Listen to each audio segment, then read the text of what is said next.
premier souvenir, j'avais 8 ans. Et mon grand-père était violoniste sur les paquebots entre l'Italie et l'Amérique du Sud. Et il a eu l'idée de me faire étudier le violon. Il a acheté un violon d'études et il a commencé à me montrer comment il fallait tenir cet instrument. Et pour moi, j'ai trouvé ça douloureux, il fallait que je le coince sous le menton. Et donc j'ai fait ça pendant 2 jours et au bout du 2e jour, j'ai voulu abandonner. Et j'ai abandonné. Quand je commençais à m'y intéresser, c'était une époque où on commençait à entendre des musiciens qui faisaient plutôt du folk, comme Donovan, Pete Seegers. Et donc j'ai voulu acheter un harmonica, et j'étais dans un magasin de musique et j'ai pris le plus simple, qui était presque un jouet plus qu'un harmonica de pratique. Et c'était un piccolo. Et pendant de nombreux mois, j'ai essayé de tirer des notes de ça, et ça a été long, très long. Le son qui sortait de ça ressemblait plus à des ambulances que... J'ai entendu parler des Rolling Stones. Il est sorti, le premier album des Rolling Stones, où tous les morceaux qu'il reprenait étaient tous des reprises de bluesmen. Et il citait ces bluesmen-là, et donc il y avait Muddy Waters, Jimmy Reed, Howlin' Wolf. Et j'ai eu la curiosité de savoir qui étaient ces musiciens. On ne trouvait pas d'album de blues en France, à Paris un petit peu, mais en province pas du tout.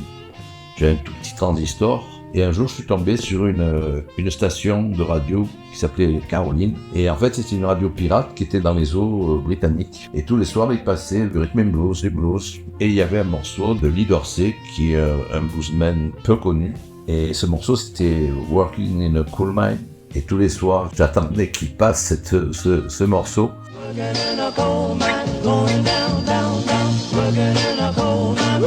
Un jour, Pierre Voran, un disquaire spécialiste de jazz, et il avait mis des bacs d'albums soldés.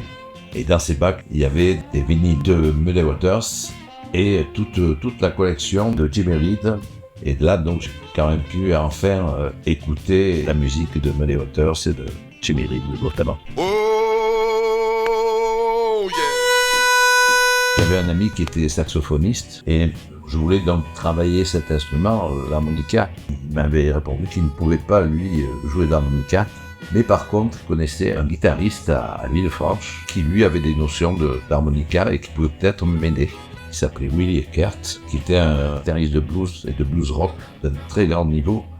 Il avait son groupe aussi, il s'appelait Nighthawks. Et effectivement, il m'a donné beaucoup de conseils, il m'a montré aussi des pratiques de cet instrument. Quand je commençais un petit peu à maîtriser l'instrument, il m'a invité plusieurs fois à jouer avec lui sur scène. Lui, donc, vivait à Villefranche, et il est tombé malade. Et malheureusement, Willy nous a quittés très jeune d'ailleurs. Et le blues français a perdu quelqu'un de très important. Les bluesmen ont commencé à se produire en France. C'était la fin des années 60, début des années 70. Sinon, dans le passé, c'était très très rare. Dans les festivals de jazz, ils ont commencé à accueillir certains bluesmen. Et effectivement, ça a permis aux gens à connaître cette musique et à la connaître live, pas uniquement sur des platines. À cette époque-là, il n'y avait pas le service d'ordre qu'il y a actuellement. Avant ou après les concerts, on pouvait avoir un contact avec les musiciens qui allaient se produire ou qui s'étaient produits. Et c'était vraiment à la bonne franquette. On pouvait prendre un verre avec eux, on pouvait discuter.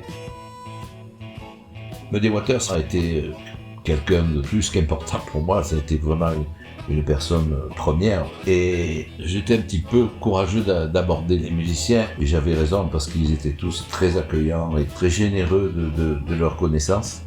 Et de ce fait, un jour, Muddy Waters fait une tournée en France et je fais le maximum pour assister à ces concerts. Et lors d'un de ces concerts, j'ai été l'aborder et j'ai eu un accueil exceptionnel et étonnant de sa part. Et de ce fait, chaque fois que Muddy venait en France, il m'en informait et je le rejoignais là où il jouait.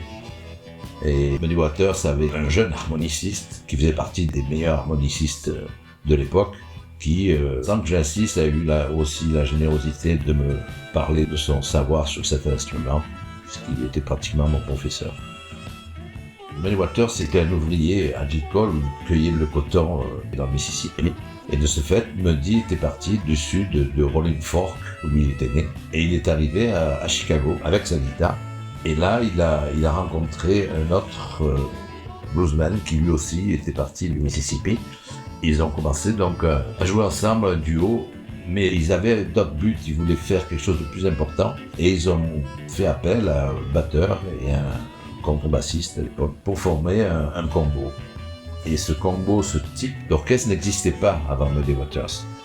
Avant Muddy Waters, il y avait des solistes, il y avait des duettistes, il y avait des grands orchestres, mais cette formule de groupe avec une rythmique basse batterie et des solistes chant et guitare n'existait pas. Et en fait, avant Muddy, ça n'existait pas. Donc on peut dire que quelque part, Muddy est le père de cette formation. La façon de monter un groupe comprend donc ces éléments qui n'existaient pas avant Muddy. De nos jours, dans toutes les musiques, c'est ce type de groupe qui est constant. Muddy est le père de cette formation. Cet album, en fait, c'est un projet assez ancien où j'ai quand même réalisé qu'il y avait peu d'albums uniquement instrumentaux dans le blues. Or, c'est l'inverse dans le jazz. Dans le blues, c'est pratiquement l'inverse, c'est-à-dire que la plupart des enregistrements, il y a toujours un chanteur. Et j'ai pensé qu'effectivement, il était peut-être intéressant de faire un album instrumental, principalement d'harmonica, avec Richard Berrichon, qui est un guitariste donc avec qui j'ai joué très souvent. On a monté ce projet.